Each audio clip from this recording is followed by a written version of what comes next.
At dawn, Ukraine launched the largest drone swarm assault in military history. Over 300 AN-196 Luty drones rose from hidden sites, guided by AI brains that could outthink radars, evade jamming, and overwhelm defenses. Russian Su-35 scrambled, ballistic missiles struck launch pads, and electronic warfare blanketed the skies, yet the swarm pressed on. By the time the surviving 226 drones converged over Cheboksary, Russia's premier weapons facility was staring down a storm no air defense could stop. In less than 10 minutes, a site built over decades was reduced to fire and ruin. The cost difference was staggering, the strategic impact undeniable. Could this battle mark the turning point where drone swarms redefine the balance of modern warfare? Before we begin, don't forget to support us by liking the video and subscribing to the channel. At 0430 hours local time, from a hidden position near Sumy, the first Ukrainian AN-196 Luty drone launched into the night sky, its small composite frame roaring off the rail. Every 20 seconds another followed, until a stream of machines was airborne. Across 3 additional launch sites, 340 more drones rose simultaneously, forming the largest coordinated swarm attack yet seen in modern warfare. For a moment, everything unfolded exactly as planned, but the illusion of safety would soon vanish. Russian early warning radars, vigilant across their western frontier, detected the enormous signature of hundreds of low-speed contacts.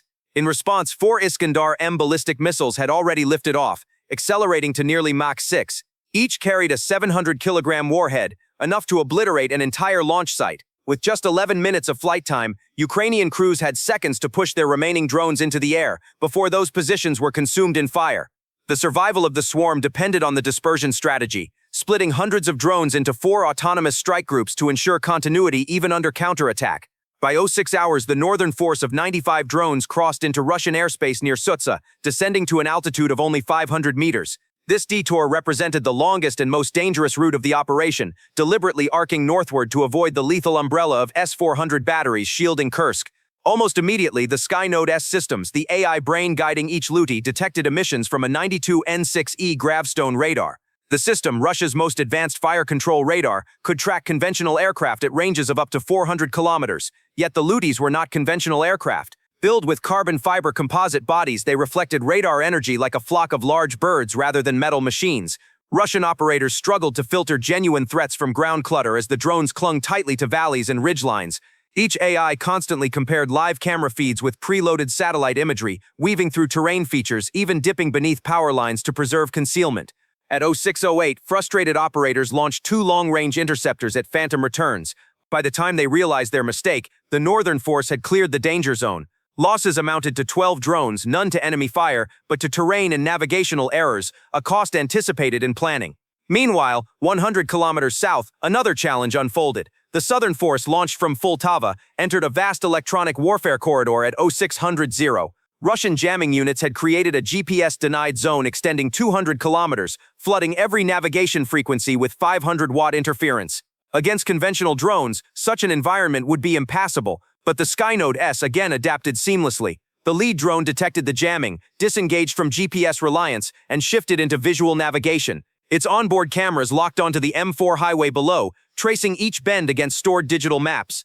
85 drones followed in loose formation, each processing thousands of calculations per second. Highways, rivers, and rail lines became lifelines, guiding them through the haze of electronic disruption. Emerging from the dead zone, the southern formation had lost just 8 units, all to mechanical failures caused by the compressed launch schedule, not to enemy interference. The force was bloodied but intact. The eastern sector faced an altogether different trial. At 0615, 4 Su-35S fighters scrambled from Vard Air Base, each armed with a dozen R-77-1 radar-guided missiles, their mission explicit: hunt drones. The flight leader split his formation, 2 aircraft sweeping north, the others south, attempting to corral the dispersed contacts. Yet their Arbus-E radars, optimized to detect fighter-sized targets at altitude, struggled to register drones flying barely 200 meters above farmland. One pilot dropped to 1,000 meters, dangerously low for supersonic combat aircraft, to reduce the radar horizon and finally secure a lock. His first missile connected, shredding a drone in a small fireball.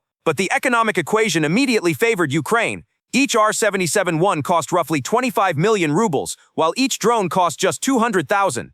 In under 15 minutes, the Su-35s expended 32 missiles, destroying only 15 drones. With fuel reserves dwindling, they returned to base. The eastern formation pressed forward with 65 survivors, the numerical advantage intact.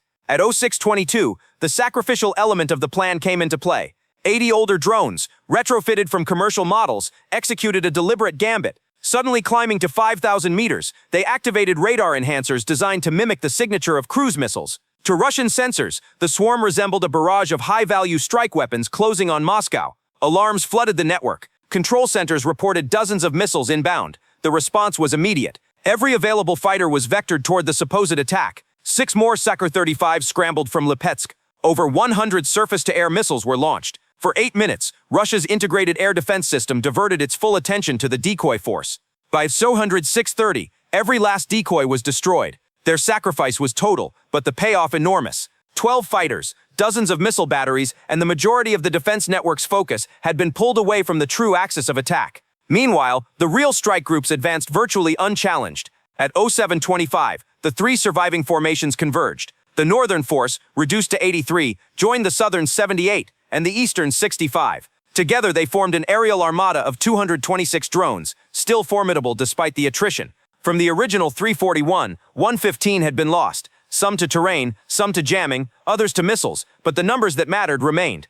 In just over an hour, Russia's premier weapons complex at Cheboksary would face the weight of this swarm. By 0830 local time, the first wave of 40 drones crested the final ridgeline overlooking the city. Every air defense radar in the area lit up simultaneously. Behind them, 186 more drones advanced in disciplined waves, spaced 90 seconds apart to saturate defenses.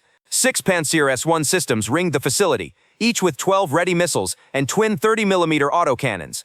Against aircraft or cruise missiles, this would be formidable. Against 226 coordinated drones, it was a losing equation. Operators watched their scopes fill with dozens of target markers multiplying faster than they could count.